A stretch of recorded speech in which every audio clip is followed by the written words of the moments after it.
আসসালামু আলাইকুম ওয়া রাহমাতুল্লাহি ওয়া বারাকাতুহু। প্রত্যেককে জানাই আন্তরিক শুভেচ্ছা এবং অভিনন্দন। আজকে আলোচনা করব যে ক্ষুধার্তর ফজিলত সম্পর্কে আলোচনা করব। প্রত্যেককে হলো ভিডিওটা বেশি শেয়ার, লাইক এবং সাবস্ক্রাইব করুন এবং প্রত্যেকেই হাদিস অনুযায়ী, হাদিস কোরআন ইজমা কিয়াস অনুযায়ী আমল করার চেষ্টা করুন। তাহলে এখানে ক্ষুধার্ত আমরা প্রায় দেখি কিছু কিছু মানুষ এরা আছে আপনার যে এত পরিমাণ খায় যে খাওয়ার তুলনা হয় না, ললি পর্যন্ত খায়। অনেক মানুষকে আমরা দেখতে পাই, কিন্তু এটা কি শরীয়ত অনুযায়ী হচ্ছে? এটা কি একদমই হাদিস কোরআন অনুযায়ী কি হচ্ছে? এইগুলো একদমই হচ্ছে না। তাই আমাদেরকে কিভাবে কি খেতে হবে, কিভাবে ব্যবহার করতে হবে, সেই সম্পর্কে আমাদের প্রত্যেকের জানা প্রয়োজন। কিন্তু এখন বর্তমান সময়ে যে মানুষ এখন হাদিস কোরআন অনুযায়ী আমরা চলতে পারছি না, এই জন্য আমাদের বিভিন্ন অসুখ বিসুখ হচ্ছে, বিভিন্ন রোগ হচ্ছে এবং বিভিন্ন সমস্যা আমাদের দাঁড়াচ্ছে। তাই কীভাবে আমাদের খেতে হবে সেই সম্পর্কে কি বলা হয়েছে? আল্লাহ পাক রব্বুল আলামিন সূরা আরাফের মধ্যে 31 নম্বর আয়াতের মধ্যে বললেন যে তোমরা পানাহার করো, অপব্যয় করো না, তিনি অপব্যয়ীদের পছন্দ করেন না। কিতাব নুজাহাতুল মাজালিস কিতাব থেকে আলোচনা করব। এখানে বললেন যে রাসূল পাক সাল্লাল্লাহু আলাইহি ওয়াসাল্লাম ইরশাদ করে যে নফসকে ক্ষুধার্ত তৃষ্ণায় রেখে মুজাহাদা করো, কেননা এর সওয়াব ও জিহাদের অপেক্ষায় কম নয়। এবং শুধু তাই নয়, হযরতে আবু হুরায়রা রাদিয়াল্লাহু তাআলা আনহু বলেন, আমি একদা আল্লাহ রসুলের দরবার গিয়ে দেখলাম যে তিনি বসে নামাজ আদায় করছেন। আমি তাকে এই কারণ জিজ্ঞাসা করলে তিনি বলেন, ক্ষুধার্তর ফলে আমি বসে নামাজ আদায় করছি। হযরত আবু হুরায়রা বলে, তা শুনে আমি কেঁদে ফেলি।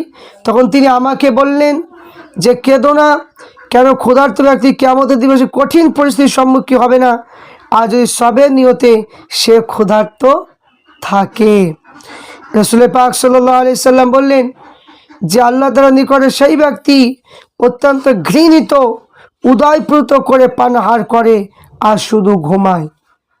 ওই ব্যক্তি ঘৃণিত আল্লাহর কাছে, সে ব্যক্তি কখনোই আল্লাহর কাছে পছন্দনীয় হতে পারে না। যে ব্যক্তি উদয় ভরে খায়, কারো কাজ চিন্তা করে না, নিজের চিন্তা সবসময় করে, শুধু খাই করে বেড়ায়, ওই মানুষ কখনো আল্লাহর কাছে পছন্দনীয় বান্দা নয়, সে ঘৃণা বান্দা, তাকে আল্লাহ পাক পছন্দ করে না। অনেক মানুষ আছে এরা নিজের পেট ভরলেই বুঝে, পরের চিন্তা করে না। শুধু তাই নয়, আল্লাহ রাসূল সাল্লাল্লাহু আলাইহি ওয়াসাল্লাম বললেন যে দিনে দুবার খাওয়া অপব্যয় শামিল, আল্লাহ তাআলা অপব্যয়কারীকে পছন্দ করেন না। বাইহাকি শরীফের মধ্যে আছে। রাসূল পাক সাল্লাল্লাহু আলাইহি ওয়াসাল্লাম বলেন, শীঘ্রই আমার উম্মতের মাঝে এমন লোকের সৃষ্টি হয়ে যাবে যা রং বেরঙের খাবার গ্রহণ করবে, বিভিন্ন প্রকারের পানি পান করবে, বিভিন্ন প্রকার বস্ত্র পরিধান করবে, নানান প্রকারের কথা বানাবে। তারা হলো আমার উম্মতের অত্যন্ত নিকৃষ্ট লোক। তিবরানী শরীফের মধ্যে আছে। আল্লাহ রাসূল সাল্লাল্লাহু আলাইহি ওয়াসাল্লাম বলেন, পৃথিবীর ক্ষুধার্ত ব্যক্তিরা পরকালে পরিতৃপ্ত থাকবে। যারা ক্ষুধার্ত ব্যক্তি তারাই পরকালে পরিতৃপ্তি থাকবে। ইবনে মাজাহ। ইমাম গাজ্জালী রহমাতুল্লাহ আলাইহি ইহয়া উলুমুদ্দিন কিতাবের মধ্যে লিখেছেন, উদয় ভরে খাওয়ার পরে খাবার গ্রহণের ফলে কুষ্টি রোগ হয়। যারা গলা পর্যন্ত, ললি পর্যন্ত খায়, ওই সমস্ত মানুষের কুষ্টি রোগ হয়। কে বললেন? ইমাম গাজ্জালী রহমাতুল্লাহ আলাইহি। শুধু তাই নয়, কাব আহবার বলেন, যে খাবারের ক্ষতি ব্যাপারে শঙ্ক বোধ করে সেই আয়াত এখানে পড়তে হবে। তাহলে এখানে কি বললেন? যে এখানে যে দোয়া পাঠ করার কথা বললেন, দোয়া পাঠ করার কথা এখানে পাওয়া যায় যে শহীদ আল্লাহু আন্নাহু লি ইলাহা লা ইলাহা ইল্লা হুয়াল মালিক জাকাতু ওয়া উলুল ইলমি কাইমান বিল কিসতি লা ইলাহা ইল্লা হুয়াল আজিজুল হাকিম। এই দোয়াটা যদি পড়া যায়, এক ব্যক্তি রসুলকে বলে, ইয়া রাসূলুল্লাহ, আমি একজন ব্যাধিগ্রস্ত ব্যক্তি, তো খাবার পানি আমার শরীরে সহ্য হয় না, আমার জন্য আপনি সুস্থ দোয়া করুন। তিনি বলেন, তুমি যখন কোনো খাবার গ্রহণ করবে তখন তুমি দোয়াটা পড়বে।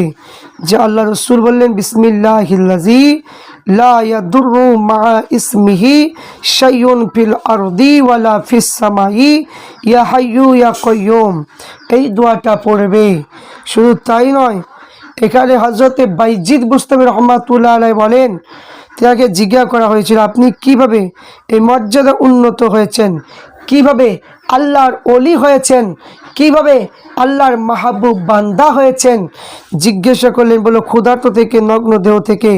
তাই এখানে বললে হাদিসের মধ্যে পাওয়া যায় যে এখানে কি, যে হাদিসের মধ্যে বলেছেন হযরতে আবু জুবাইর রাদিয়াল্লাহু তাআলা থেকে পাওয়া যায়, তিনি জাবের ইবনে আব্দুল্লাহ থেকে বলতে শুনেছে যে আমি রাসূল পাক সাল্লাল্লাহু আলাইহি ওয়াসাল্লামকে বলতে শুনেছি যে একজনের খাবার দুজনে যথেষ্ট, দুজনের খাবার চারজনে যথেষ্ট, চারজনের খাবার আটজনে যথেষ্ট। মুসলিম শরীফ। এবং হযরত আনাস বলেন, কোন মুসলমান তার স্ত্রী সন্তানের সাথে একই দস্তরখানায় আহার দেখা আল্লাহ তাআলা তার নিকটে অতি পছন্দ। এ সকলে একত্রিত হলে আল্লাহ তাআলা প্রতি রহমত দৃষ্টি দেন এবং তার পৃথক হওয়া পূর্বে আল্লাহ তাআলা তাকে ক্ষমা করে দেন। শুধু তাই নয়, এখানে বললেন যে সুন্দর বর্ণনা করা হলো যে কাব ইবনে আহবার কিয়ামত দিবসে আহ্বানকারী ঘোষণা দেবে, পৃথিবী আল্লাহর উদ্দেশ্য, ক্ষুধার্ত তৃষ্ণা ব্যক্তিগণ দাঁড়াবে, তখন তারা উঠে দাঁড়াবে, দস্তরখানায় গিয়ে বসবে, মানুষ তখন হিসাব দিতে থাকবে। তাই ক্ষুধার্ত থাকার মধ্যে 10টা উপকার রয়েছে: অন্তরের সচ্ছলতা, হৃদয়ে কোমলতা লাভ, এবং অনাহারদের কথা স্মরণ হয়, পরকালে ক্ষুধা পিপাসার কথা স্মরণ হয়, পাপের ইচ্ছা অবধাবিত হয়, নিদ্রা প্রবল দূর হয়, ইবাদত করা সহজ হয়, শরীর সুস্থ থাকে, মানে স্বল্প তুষ্ট হওয়া অভ্যেস গড়ে উঠে, অতিরিক্ত খাবার সদকা করা যায়। তাহলে এখানে যেটা আমরা পেলাম সুন্দরভাবে বর্ণনা করা হলো। তাই আমাদেরকে মানে কি, যখনই কোনো দাওয়াতে বাড়িতে হোক বা কোনো খতমে হোক, যেখানে হোক না কেন, আমরা খাবার খাবো মানে কি নিজের লিমিট অনুযায়ী, লিমিটের ক্রস করা যাবে না। কেন? এক ভাগ হচ্ছে মানে কি পানি, এক ভাগ খালি, আর এক ভাগ মানে খাবার থাকবে। এই 3টে অংশ করতে হবে, এই 3টে অংশ করে খেতে হবে। কিন্তু আমি যদি যে মানে কি আপনার যে মানে পরের বাড়িতে পেয়েছি বলে দোয়া পড়বো না এবং মানে কি খাবার খেয়ে ললি পর্যন্ত, মানে কি এইগুলো একদম হবে না, বদ হজম হবে, অনেকে বমি করবে, কিন্তু এইগুলো একদমই উচিত নয়।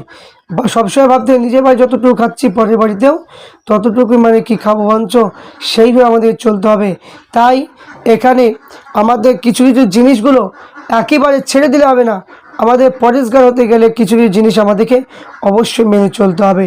আশা করছি আপনারা প্রত্যেকেই বুঝতে পেরেছেন যে প্রত্যেকেই যে মানে কি আল্লাহর প্রিয় বান্দা হওয়ার জন্য খাবারের দিকে লক্ষ্য রাখুন, মানে ক্ষুধার্তটা নিবারণ করার জন্য যতটুকু খাবার প্রয়োজন ততটুকু খান, তার উভার মানে খেতে যাবেন না, এইটা আমাদের প্রত্যেককে মনে রাখতে হবে। আর যে ব্যক্তি ললিপন্ত খায় তার কোনো দাম নেই আল্লাহর কাছে, তাকে আল্লাহ কখনোই পছন্দ করে না, এটা আপনাকে মাথায় রাখতে হবে।